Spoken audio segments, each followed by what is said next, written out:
Good morning. Start of a new week. It's Tuesday, February 4th. We had a great week last week. We're going to start off our day today talking with one of my favorite people, Gus Seelig, from Executive Director of Vermont Housing and Conservation Board. But before we do, is what I do customary at the start of the week, I'd just like to introduce the senators, starting on this side. Brian Collmore, representing the Rutland District. And Rob Plunkett, representing the Bennington District. Steve Heffernan, representing the Addison County District. Joe Major, representing the Windsor District. And Russ Ingalls, Essex District. Welcome, Mr. Seelig. Linda? Linda Lehman, Committee Assistant. I apologize. Well, welcome again, Mr. Seelig. Always great to have you here. Always great to hear what you're up to, and which is a lot. And welcome, and the floor is yours. Okay, well, thank you very much. For the record, I'm Gus Seelig. I'm the long in the tooth director at the Vermont Housing and Conservation Board.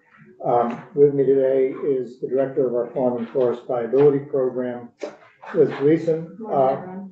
Holly McClintock will join me toward the end of the presentation. She works on our Ag Development Rights Program, and our policy director is Polly Major, who actually has the most direct farm experience of the four of us, having grown up on a farm and taken care of lots and lots of sheep, and make a great cheese. It's a pleasure to be with you, and I think the instruction today is to give you an overview of what the Housing and Conservation Board does and how we do it, and particularly with a focus on agriculture and how we interact with the ag community. I'll touch briefly on our housing mission, but not make that the focus of our presentation today, but I'll say a few things about our work there, and happy to have follow-up dialogue with you on any of our programs, because the best thing from my perspective is that you always know your communities better than anybody who is sometimes a few miles away and sometimes 150 miles away. And making our phone ring, making our programs valuable to your constituents, for me, is a part of this exercise. We're here not just to talk, but also to listen, to hear your concerns. I would say briefly that we function kind of as a public foundation with a statutory framework of both conserving agricultural land, natural areas. Historic sites are all defined as conservation work. But also to preserve and develop affordable housing all over the state. This opening slide is of a large farm up in Senator Ingalls area that we've worked with, and we'll talk as we go through the presentation about how and why farmers have chosen to sell development rights as part of their business planning, as sometimes as part of their succession plans. But fundamentally, if what you want to do is farm, the development rights don't help you farm. They don't make your milk more valuable. And so people often want to convert, and we work on a willing buyer, willing seller basis. They want to convert those development rights into investments in their soils and into the machinery that they have to make their farms more efficient. Sometimes they develop a new line of business, and we've had a lot of that kind of work, which Liz will talk more about. Here's a piece of the statutory mission statement, and you'll notice that it doesn't just talk about housing and conservation. It instructs us that we're to do the work we do because it's of primary importance to economic vitality and quality of life. You can find the statute at 10 VSA Chapter 15. And I would just say to you, there's still a couple senators around who helped write it. Senator Bongartz and Senator Westman actually were both sponsors of the legislation back in the 80s. The pictures here reflect work in one community and speak to the work we do around the state. So Senator Ingalls has told me that he showed the now long vacant Sacred Heart School Complex to many clients over many years, and nobody could figure out what to do with that property. And this year, we just had a groundbreaking a month ago for the first phase of a multi-phase project that'll produce about 30 rental units there. The next phase will produce 24 condominiums in the school. This will be a project attached to the convent. there, and there's room on that landscape, which is a short walk to downtown Newport for much more housing. And so this is an example of building new neighborhoods. The bridge you see Can I below. stop you just for a second on Sure. that? I just want to add to that. I had, got this correct. I walked 4 buyers through this property. And it's not that they didn't want to have a need for it, they just couldn't afford to do with what, the state could do. Therefore, ensuring that building, those set of buildings were gonna just sit there in perpetuity. And then, whether they get torn down or just decay more. And, so we were very pleased to have, his group come in there and, be able to work with,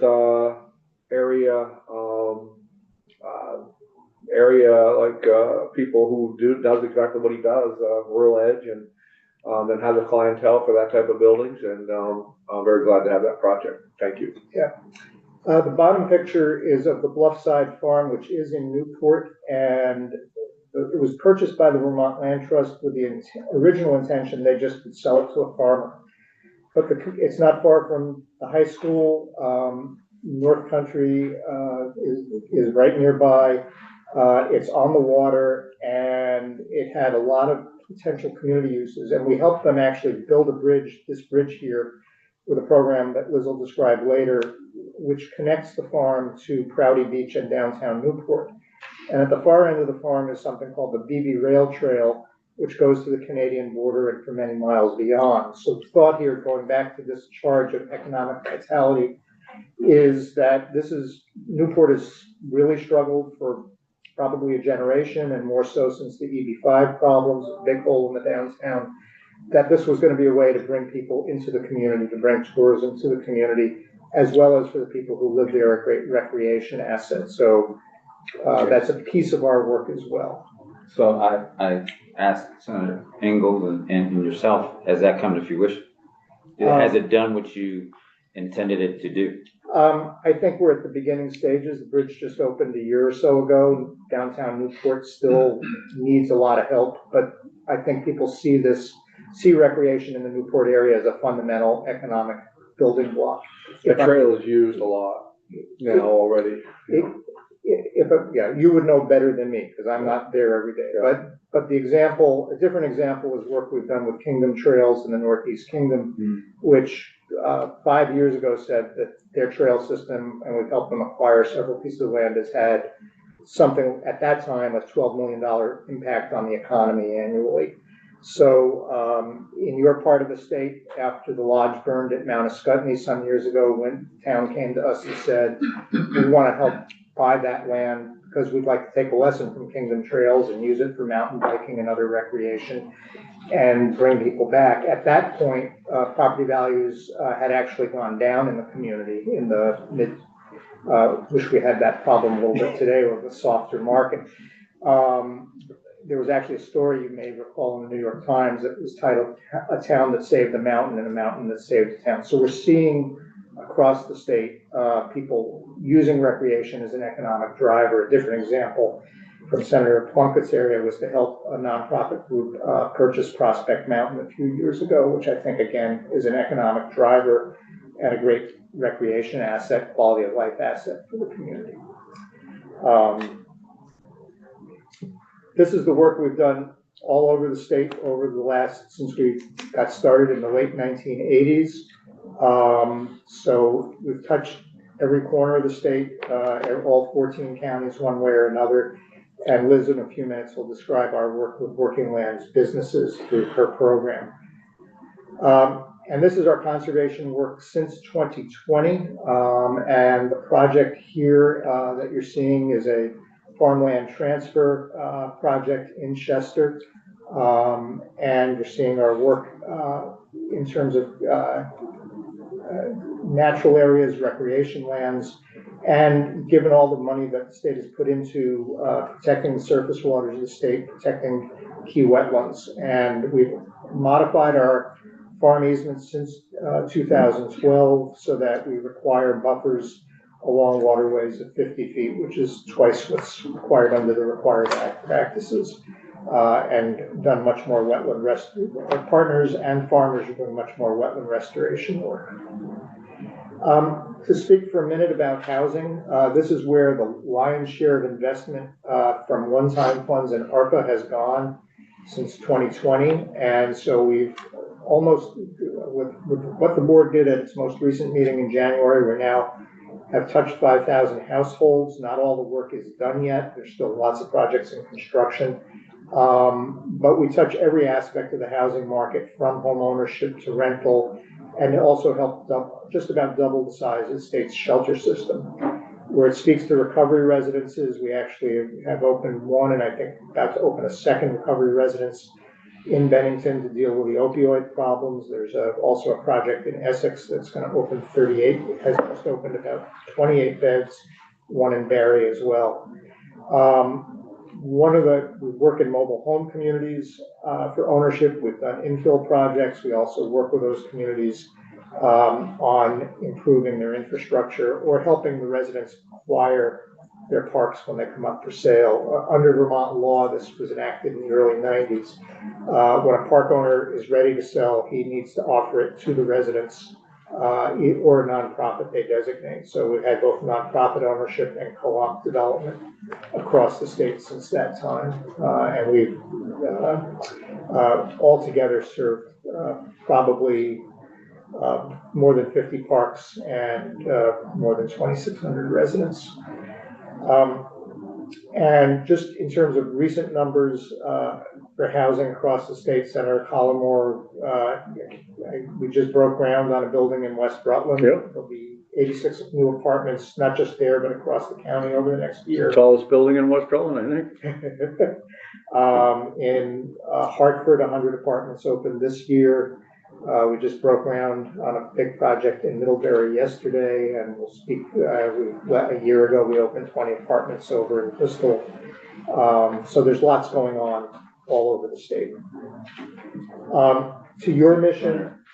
English, Yes, I'm sorry. if I can, he's good. He's touched every single senator in here just to make sure he's doing this in all of our districts. So I got you. Thank you. But our goal, and it's in our statute, is to consider, among the things to consider is geographic distribution of funds. So take that seriously. We know we're obligated to every corner of the state.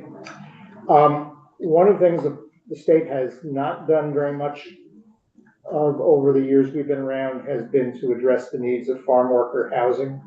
And so with a large influx of funding over the years of the pandemic, we've been able to stand up with the Champlain Housing Trust and cooperation with the Extension Service and Migrant Justice, a program that's addressing that need.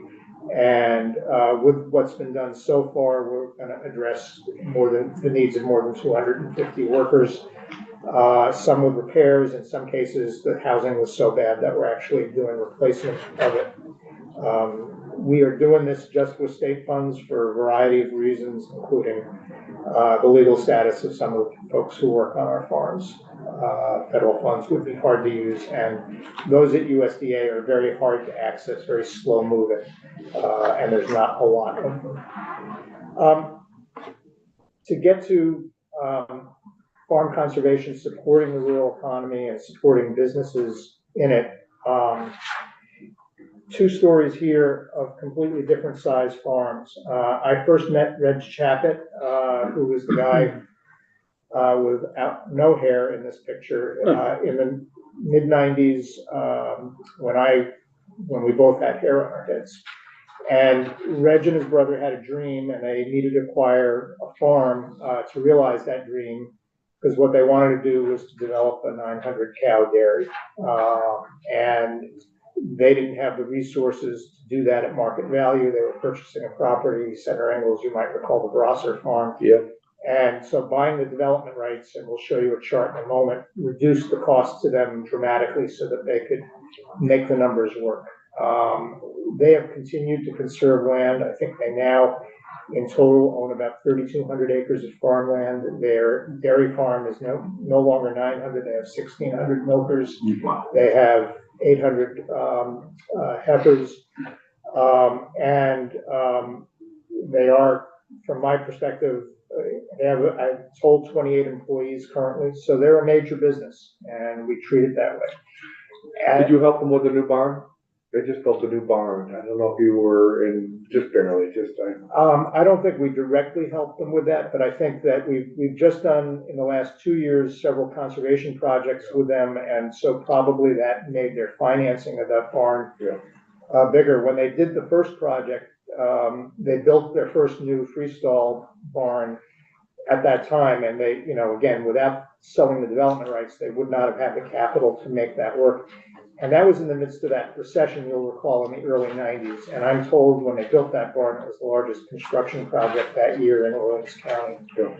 At the other end of the state in Whitingham, there's a different economic environment. And this is a small 60-cow organic dairy family. We did our first conservation with them about a decade ago. They leased a lot of land from neighbors. And as the economy changed, they were beginning to lose access to that leased land. So we've done 4 more conservation projects with them since then. I think there's one pending right now to basically to secure that land base, rather than when new people come in, they may not want it farmed, or they may want it farmed in a very particular way. This dairy, again, organic and doing great work, and a great family, along with a sugaring operation that the fellow's brother owns. We've now helped conserve close to 700 acres in and around Whitingham, and I think 1 parcel is in Wilmington. With this, I'm going to turn it over to Liz to talk about the Farm and Forest Viability Program, which is a program that this committee encouraged us under Senator Starr's leadership to start about 25 years ago. Morning, everyone. Morning. I'm going to talk about the Farm and Forest Viability Program. I'm also going to talk a little bit about the Rural Economic Development Initiative, which we started in 2017, which sort of complements both the farm and forest work that we do and VHCB's whole mission. Again, I'm Liz Gleason. I'm our program director. I'm also getting a little bit long in the tooth. I've been doing this for almost 15 years, and worked on a bunch of farms in Vermont and North Carolina and Massachusetts before that. So excited to tell you about what we're up to these days. So primarily we are like a small business development program. We work with somewhere between 100 and 150 clients a year, all different kinds of farms, all different scales. We do not work with people at the point of startup, but anything after a couple of years, once they have a little bit of a sense of their business and their land, and want to sort of take it to the next level and develop their management skills. We started this program because after about 15 years of conserving farmland, and seeing how powerful that tool, but also seeing how much like market fluctuation and the really low margins that you often see in farming, folks needed more to be able to make those businesses succeed. So we were asked to start a really intensive sort of individualized business development program, and we focus a lot on the management skills that a lot of people who start small businesses are not starting them because they love business management. They generally love producing their product, and that's their primary skill set. And so we support people to develop skills in whether it's human resources, financial management, accessing capital, bookkeeping, all of that kind of thing. And it's often a multi-year program. So you can, not everyone wants to do the full 2 years, but you can access up to 2 years of support. We have a network that I'll tell you about in a couple slides of 15 different farm and forest business advisors across the state, all of whom have either intensively worked within a farm, food, or forest business, or owned their own historically. So they have the business management experience, they have the production experience, and you get sort of individually matched based on what your needs are. This is a farm, Sunday Bell up in Danville. They were a small raw milk dairy, and they were really constrained by their land base. They worked with some business planners, actually 2 different people at different times, with the Center for an Agricultural Economy, which is one of our main partners, to help look for land, figure out how they were going to finance it, figure out if leasing or buying was going to work. and getting that business up to a bigger scale that it could support a little bit more of a full-time job. We do work with a lot of people who are doing something part-time, or a couple where only one person works on the farm, and try to get them to the scale where it can be their primary source of income. Like I mentioned, farm and forest businesses don't tend to be like super, super high margin. I'm sure you've heard that before. Generally, the food industry is like that. I was on the board of City Market for a while, and I think a strong profitability was like 1%. So that's kind of the world that these kinds of businesses operate in.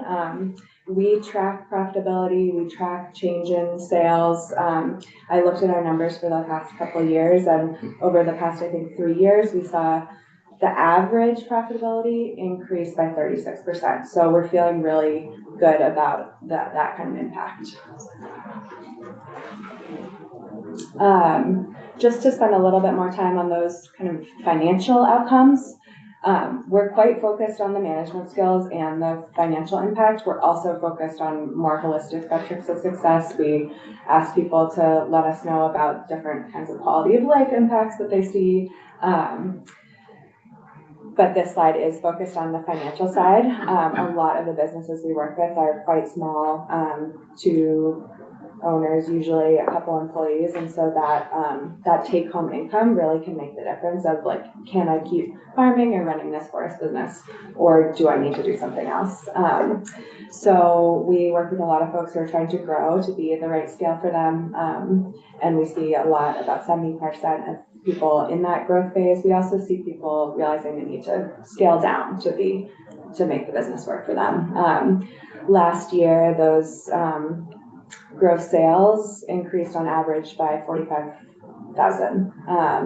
We help a lot with accessing capital, both grants and loans, all different kinds of financing, whether it's for infrastructure or land access. And last year we had the folks that we were working with were able to access about $5.5 million for those businesses. This is Sweetland Farm in Norwich.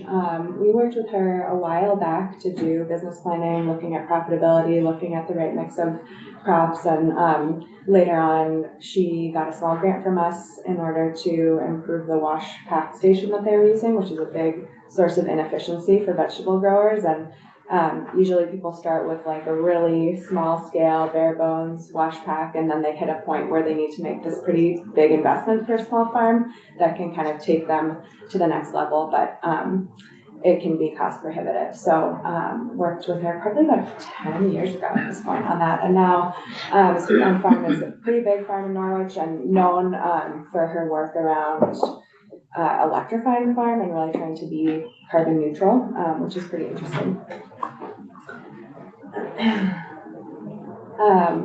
This is our network of partners. So everything we do is in partnership and a collaboration between these 5 organizations here, and then sometimes a whole other network as well. But basically here at the HCB, our staff work on enrolling people, assessing what those businesses need, matching them with the best fit advisor. We set policy, we draw down funding, we do a lot of professional development for those business planners. And then we contract with this network of 5 different organizations who house farm and forest viability business planners on their team. So you get a real breadth of experience. These folks can work with all different kinds of businesses. And they're really kind of like embedded in the ag and forest economy. And like I mentioned before, there's about 15 different people with the Center for an Agroeconomy, Interville Center, Land for Good, NOFA, Vermont, and UVM Extension, who all have that deep working lands business experience. And then, Nope, I didn't ever want to interrupt in the middle of a sentence. well, I'll just quickly say, there's also, as I'm sure you're all aware, a really wide network of organizations working to support the working lands and farm economy in Vermont, and we often partner with them and sometimes fund their work because there's really small scale or super startup businesses that need support to get through that phase. There's much larger, like bigger food manufacturing businesses that need a different set of help. So we're supporting along that whole spectrum. That's it. Thank you, Liz. I just want to make sure, so that's John Ramsey's, group, the, Center for Agriculture and Climate. Yeah. And we had testimony last week, as I think some of the new senators in the committee are trying to figure out all the pieces of this agricultural puzzle and how they fit together and who can do what for who and for whom and all that kind of stuff. But at least I was very impressed with John. Very impressed. Yeah, they have grown a lot. I started working with them probably 10 or 12 years ago when they had one like paid part-time volunteer staff person. And now I think they have like 40 employees. They're building a huge new aggregation center that will take farm products from all over the Northeast Kingdom and all over Vermont and allow them to do much more efficient moving of that food around. So it's really exciting. And they have 2 people on staff who focus on sort of farm business development with our program. Thanks. Yeah.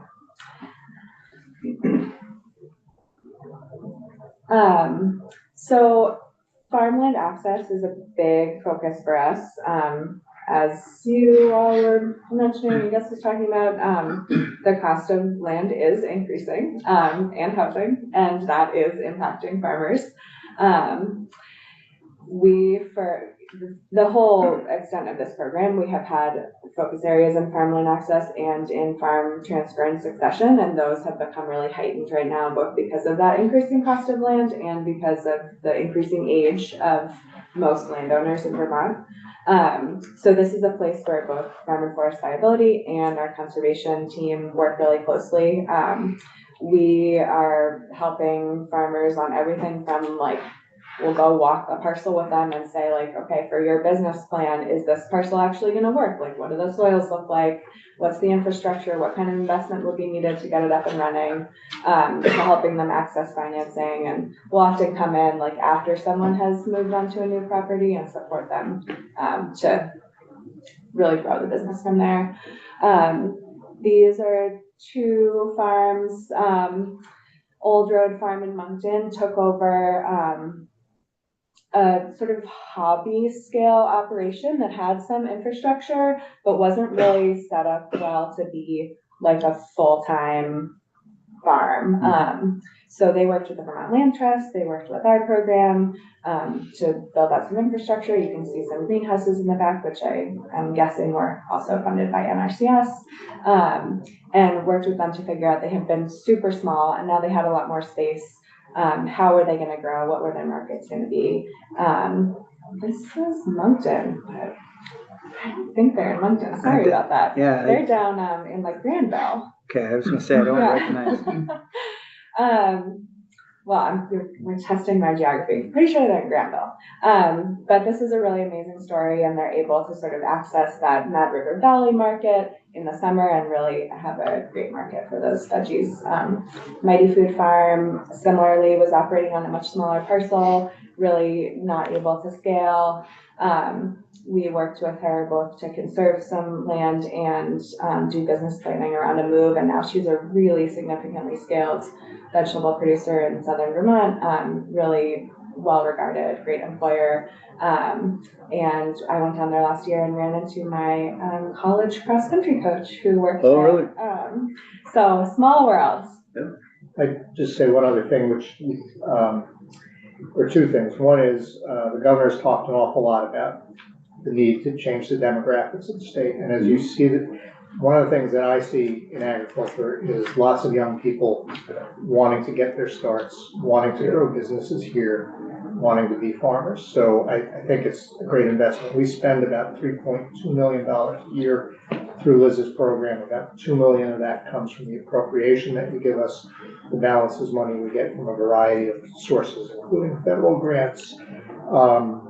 And the other thing to say, if you haven't heard from the Vermont Land Trust, is they run a farmland access program where they actually will purchase a farm, hold it for some period of time, and get somebody on it who can build the equity to be successful. And she was one of those people who applied for the opportunity to buy this farm in Shaftesbury, and it was a good choice that they made. Yeah. I'm going to breeze through a couple slides pretty quickly now. I do want to touch on the forest side of our work, which we added about 10 years ago when, around the same time as the Working Lands Enterprise Initiative was set up. The effort was really to say, like, it's not just farmers who are working the land and stewarding all of the beauty that is around us. There's also a lot of work happening in the forest, and we need to support those small businesses while also supporting forest stewardship. So we work with all different kind of forest-based businesses. This is a little chart that I don't know if you can see, the writing is quite small, but basically we work with loggers, woodworking businesses, sawmills, sap and maple production, and then sometimes some other kinds, like we'll work with timber framers who are sourcing a lot of local wood. This is the Vermont Woodworking School in Fairfax. Catherine Email is the new co-director. We worked with her when she and her business partner were starting a small high-end woodworking business out of the woodworking school, where they had come from out of state to attend that school, learn a new skill, started businesses, and now she and her business partner in the woodworking business took over the whole school. So that's a really exciting development up in Fairfax. Quickly, I'm just going to talk about two of the grant programs we run. These programs are designed to sort of catalyze projects that farmers need to do, whether it's to grow or improve their business, or the next slide is around water quality. We run these small grants for folks who have just finished a business or transcript plan with us and have, through that process, have developed a really strategic list of key projects and investments to make, and they can apply to us for a small grant, usually up to in the $5,000 to $10,000 range, low or no match. And we've been doing those most years, but not every year, for the last 15 years, made over 170 grants, totaling $840,000. So they're small scale financially, but can make a really big difference to folks who just put a lot of time into planning their business and then get a little easy capital to make some changes. We're seeing a lot more activity in the viticulture and winemaking space. I think we're working with 3 or 4 of those businesses right now. One of them is La Montanuela, which used to be in Barnard and now moving over to New Haven, and we helped her get established with one of many people that helped her get established with a small grant for that vineyard startup in New Haven. How's the request versus able to grant ratio? It's not super competitive because it's just the folks that we've worked with really intensively in the past year, and then they just have that one chance to apply for the grant. So it's usually, we can usually do around 75%, if not more, we can say yes to. So we have tried to keep it not really competitive because we know all those people have worked really hard to do their planning. But yeah. Yeah. Yep. Go ahead. And how is the process? Is it really, is it a simple process, or is it a convoluted, like a lot of government funding? It's pretty simple. They do have to have just done this intensive business or transfer plan process, which is, it can be hard and a lot of work for people because it's really looking closely at their business and taking time out of their business to work on it. So then we try to make the actual application for that funding as streamlined as we can. But it's all funded with state dollars. So there's a little bit more of that flexibility that you wouldn't have to do if it was federal. Yes, It's just because when we created this program, it was based on a model from Massachusetts. And one of the things they did back then, and I think they still do, is anybody who completes a business plan actually gets a grant Wow. as a, incentive to do the business planning work. And, we've worked with a variety of people. This is very much a program that is tailored to what does an individual entrepreneur need. So one person may need a lot of help with marketing. Another person may be doing their bookkeeping by keeping all their receipts in a shoebox. It's the wide range, and the effort here is really to meet person where they are. When we began the program, somebody might ask, why isn't just Extension doing all this? Isn't that what they're funded to do? And their funding had shrunk to the point that at that time they were just doing classes, and they were good classes, but they were much more generic. And this helped them and other partners really get back to a kitchen table, building a relationship with somebody about what their needs were and what was gonna help, what they were most motivated to do and what would help them improve their business and their business outcomes the most. So what would you say, going down through here and just had a thought in my head? Most all these people that are going through these programs, I mean, I know a lot of them, I've heard a lot of them, and I think that they're all very serious farmers. How many are hobby farmers, if not many at all? Yeah, the Farm and Forest Viability Program was not set up to work with more of the hobby scale. We have an eligibility threshold of around $15,000 in sales. There's about 6,500 folks who qualify as farmers in Vermont according to how the census tracks that, which is anything over 1,000 in sales, I think. But only about 3,000 of that is above 10,000 in sales. So we've worked with about 1,500 businesses since this program started. I don't think that equals that we've worked with half of the commercial businesses because there's turnover and all that. But we do really try to focus on that more commercial scale, like folks who are trying to make this their primary profession. That being said, there are people who can't afford to do that yet, so we will sometimes work with folks at an even smaller scale in order for them to kind of get up to that scale. We don't like look at someone's financials and say like, we can't talk to you until you hit 15,000. We try to be flexible, but our focus is on commercial businesses. I'll just quickly mention that we're also part of the state's clean water budget and run a water quality granting program for farmers that funds all different kinds of things to reduce runoff, improve soil health, and generally try to reduce phosphorus and nutrients going into our waterways. Where's your water quality grant money coming from? Is that some of the monies that we secured in institutions as far as, from A&R, those water quality grants? Yes, so we started out, this was actually an idea of former Representative Shaw's in the capital budget about 2017 to make these grants, and we are often using these grants to help match either with the EQIP program or the program at the Ag Agency. And it's been quite successful. Last year, it was actually not in the capital bill, but it was part of the A&R budget. I believe it's back in the capital bill this year. Yep. Yeah, and you can see in the leverage numbers in that second bullet that a lot of these water quality projects are quite expensive. And so we're really working with farmers who are, you know, having to draw down a lot of sources of capital, from loans to agency ag to NRCS.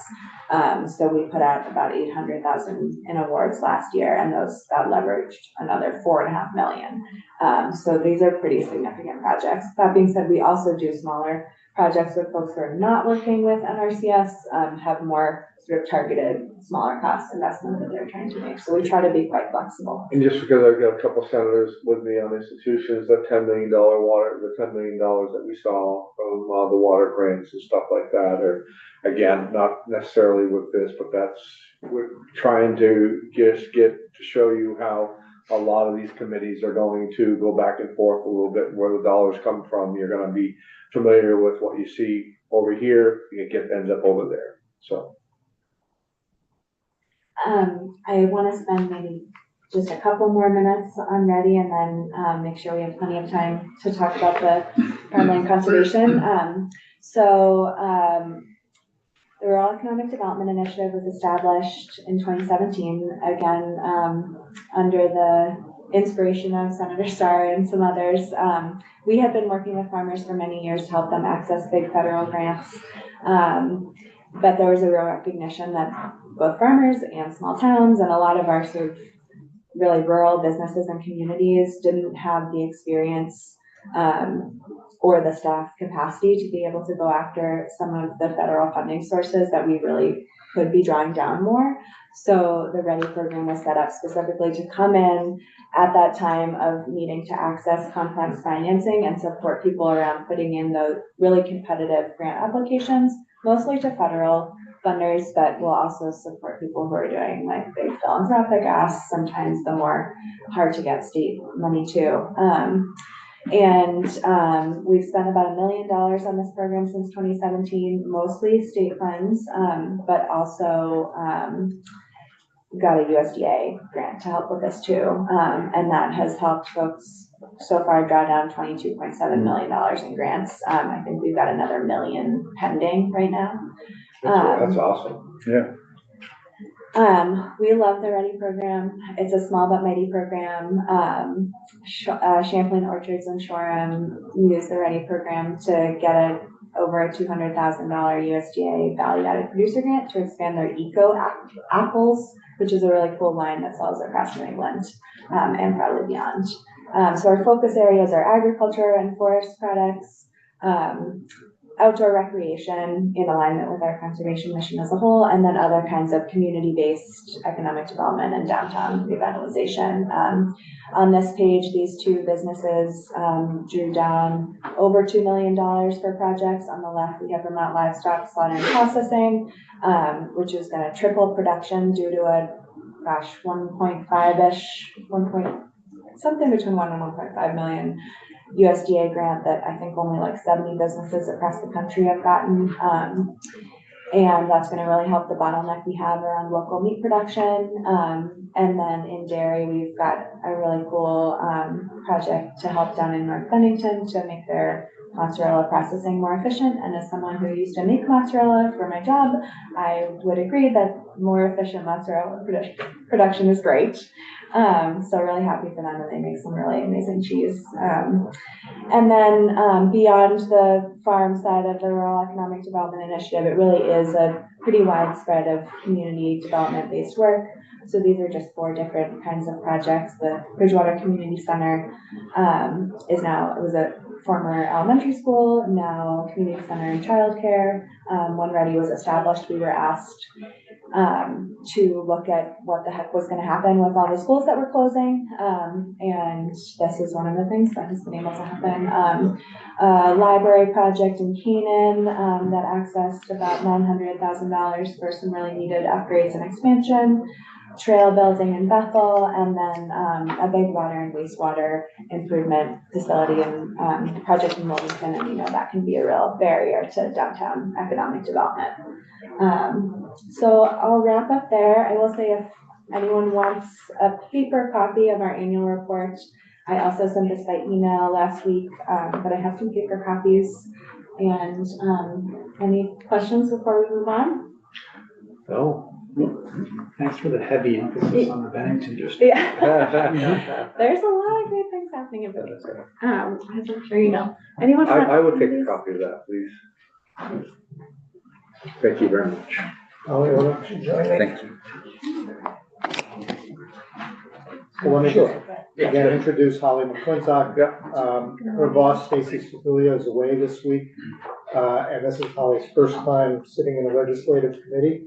So she told me she was a little nervous this morning, but she is on the front lines talking to farmers all the time about our work. And again, this is just to put in context our overall work for the ag sector. We're spending probably about $13 million a year between our development rights program, Liz's program, farm worker housing program to support farmers in the ways that we've described. And the largest dollars get spent in the development rights program. There's a federal matching grant program that matches us dollar for dollar through the Natural Resource Conservation Service. We're in the midst of 3 different rounds of applications and submitting 29 applications that are part of the pipeline that you see here of 64 potential projects over the next 18 months. You want to say a word about the farm and Shoreham here? Absolutely, I could say many words. But first, nice to see you all. Thank you for having us.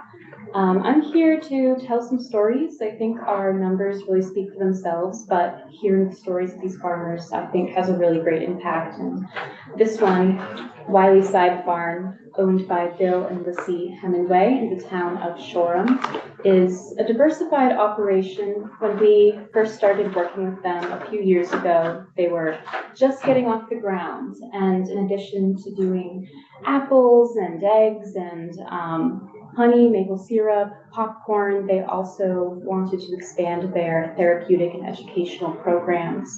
They work with children and folks with intellectual disabilities. So conservation funding really went back into the business as an investment to serve their community in that way, which is really, really nice. And as you can see up there on the left, that is a bison herd, very fun for Vermont. And when Bill and Lizzie came into possession of the land, the bison came with it. And they were excited. They said, we've been cattle farmers for many years. I mean, sure, we'll take care of some bison. And they stopped, and they eventually reached out to the Mohegan Band of the Vermont Abenaki to ask if they would be interested in taking ownership of the bison due to bison's significance in indigenous communities. So that has been a partnership for a few years now. 28 of the 30 bison are owned by the Abenaki, and all of the meat is donated to Abenaki food shelves across the state. So it's an example of how a lot of the farmers that we work with are really community minded and conservation minded. And the last thing I'll say is, in addition to supporting the expansion of this business, the easement also protects 30 acres of wetlands, and there are 50-foot riparian buffers along the London Fair. So a really, really excellent project, really exemplary, and we're looking forward to this program. So, our goals here are really to help farmers retain land, to help reinvest, as I said at the outset. We try to assure that farmland can be transferred affordably from one generation to the next. We actually have a provision in the easements called an option to purchase at ag value. And we help new farmers access land. If you have not stopped at the intersection of Route 2 and 100B in Middlesex, it's a great example of overlap between our development rights program and our viability program. These folks, we helped with their first farm in Barry, and then helped them acquire a second parcel in Williamstown. And then with the viability programs, they develop this market at this key intersection in Middlesex that I think has been pretty well knocking it out of the socks, and they're doing an expansion right now. Yep, the expansion just opened. The folks at Old Soul Farm, it's a very small farm in Barry.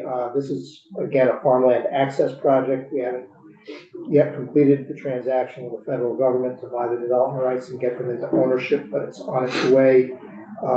We worked with Senator Leahy for a provision in the last farm bill called Buy, Protect, Sell, where up until then, you could only do business directly with a farmer. Now a nonprofit can use the program, hold the land, and then transfer it to a farmer. So this will be an example of that as soon as that transaction can take place.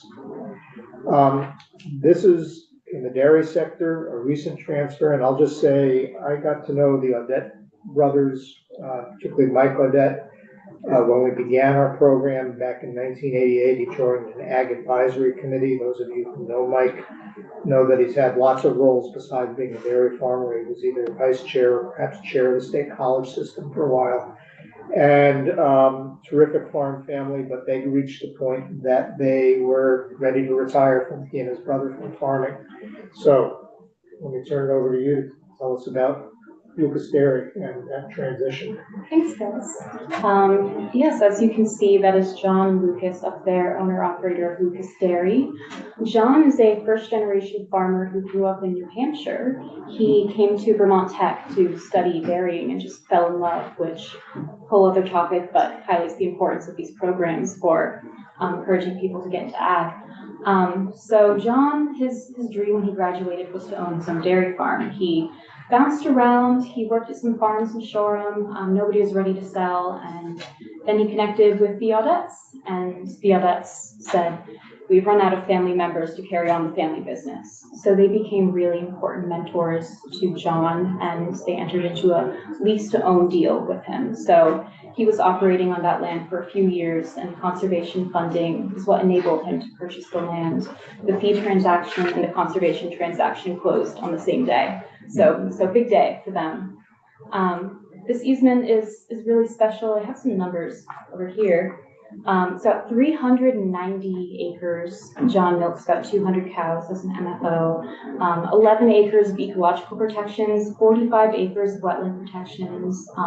There's a historic barn on the property, which we also protected, and 42 acres of archaeological protections. So a really, really excellent farm in addition to supporting affordability. And if you've ever had Cabot cheese, that could be John. So another really nice story. The archaeological protection sites, is that from the, any of the Revolutionary War or Indian artifact sites or both, or? Great question. Mount Independence is a 2-minute drive down the road, which was an important site. And so there have been artifacts found, especially along East Creek, which also runs north of the property. So that whole area is just ripe with all kinds of archaeo resources. And I can't speak to it here, but in the past, we've done several projects that trace to Mount Independence and Revolutionary War history as well. The purpose of this chart, and I won't dwell on it very long, is just to show you over the last 4 years what the value of farms are for development rights and what the value is after somebody has sold development rights. And so what you're seeing is that on average, reducing the cost of buying the land by 60% by buying the development rights. So that's why it's a financial tool for people who need, in a low margin business, want to be able to invest in their equipment. They want to invest in their enterprise in a variety of ways, and they want to invest in their soil health. And the great views you might have of the Adirondacks from Addison County don't make you more profitable as a farmer. They might make you more profitable if you want to get out of farming, but if your goal is to farm, and again, this is always a willing buyer, willing seller situation. Nobody's ever compelled to sell development rights. This is just a number of stories of people who have been, where we've worked with them on the transfer of agricultural land, sometimes with a viability program such as the Baird Farm, who conserve their land without our help, sometimes in conjunction with development rights. The Woods Market and Garden, you want to say a word about them? Did you work on that one? Sure. I'll try to keep it quick, but this one was really interesting because the land was actually previously conserved by VLT back in the early 2000s. And when the owners when they retired, they were looking for a new farmer on the land. VLT came to us and said, let's expand this easement. Let's add more water quality protections. Let's add some land to make it affordable for these new farmers. And that's a program that we call the Retro OPAV, retroactively adding the option to purchase at agricultural value that Gus mentioned. So when you think about perpetuity, this is an example of how we might be able to take a look at those older easements and keep up with the science in the community. It was just Representative Woods' old land, old farm? It was, and you knew Representative. Yes, I lived in Brandon, so I know where it's at in the story. So you may know that Representative Woods chaired the institutions committee and for several years was responsible for our funding, but he had a view of the role of government such that he didn't want to get government funding, and so the Vermont Land Trust actually did that transaction with him with a philanthropic source. He just felt like there's no role for government. He's a pretty conservative fellow. But I remember, and he enjoyed giving me a hard time. But I remember about a year after he sold the farm to the Satz family, I walked up to him and I said, how are they doing? He said, I just wish they'd ask me for more help. And so, though he had a philosophical disagreement to public funding, he was just absolutely committed to agriculture as an industry for the state. And the Satz family was there for 25 years, and then tragically John Satz prematurely passed, and so this farm transferred to a new family, and we helped them acquire about 60 more acres at that time with public funds. So great memories of working with Representative Woods, even though he enjoyed giving me a hard time. I should say, Senator Major, we've talked a lot about the Vermont Land Trust, but in your part of the state, we do also work with the Upper Valley Land Trust, which is a regional organization working on both sides of the river and has a track record of working with the farm community in your area. Most of the rest of the state, Vermont Land Trust is our primary partner in working with farmers. This last slide, I think this is the last slide, and we're probably just about out of time, is the first BioProtect cell project funded in the country. And the farmer you see there is a fellow named Dave DeFries, who was, I'm told, both, or he's told me, both hockey and baseball star at Harvard Union. He went off to college, he got a degree in economics. He thought he was going to make a living on Wall Street or with hedge funds, and he decided he missed life in Vermont and missed the family farm and came home. I think he now farms about 1,000 acres up and down Route 100 from Waterbury to Middlesex. And this was a key parcel in Waitsfield that we and the Vermont Land Trust helped them acquire. Why don't you talk more about the benefits here Sure. we achieved? Wow, I could talk all day about this one. I will really try to keep it short. As Gus said, this was the first BioProtect cell transaction in the country, which is incredible. VHCB is just known as a figurehead in the agricultural conservation movement across the country. So just wanted to throw that out there. But as Gus mentioned earlier, a lot of farmers rely on leased land, and Dave DeFries was one of those. And that's really dangerous. You don't have the stability that you would if you owned the land. And he leased this piece of land that was 100% prime soils. It was beautiful. The previous owners decided to sell. So VLT swept in. They bought the land in fee with the goal of selling it back to Dave later on after conserving. And since the land trust owned the land, they had the time, resources to do some restoration and other conservation practices that Dave might not have been able to. So there's 38 acres within the river corridor easement, DEC, 8 acres of riparian protections with USDA and the Agency of Ag PREP program, 6 acres of retired farmland to protect water quality, and over 1 mile of public trails on the Mad River Path. So I think this is an incredible example of how conservation is about collaboration, and we all work together on these projects to achieve these great outcomes. So, and this is the kind of land where the soils are so good that, and in Waitsfield, you can imagine the development pressure. So it would have been lost without the public intervention.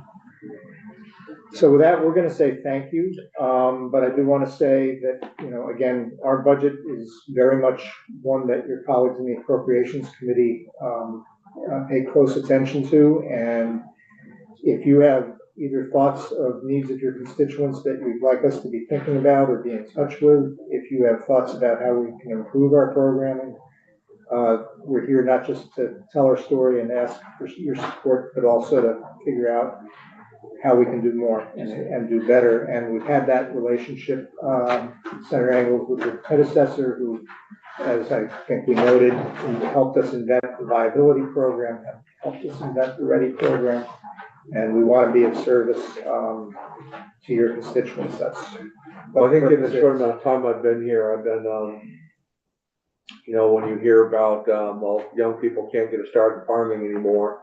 And from an event that I went with Senator Heffernan the other night in his district, and then just a lot of the testimony that we're receiving, and especially today, that there is a path forward for young farmers. And so very, you know, and that should be who's doing it. I mean, they have the body and the staminas and everything. And so, yeah, so very impressed so far. So thank you.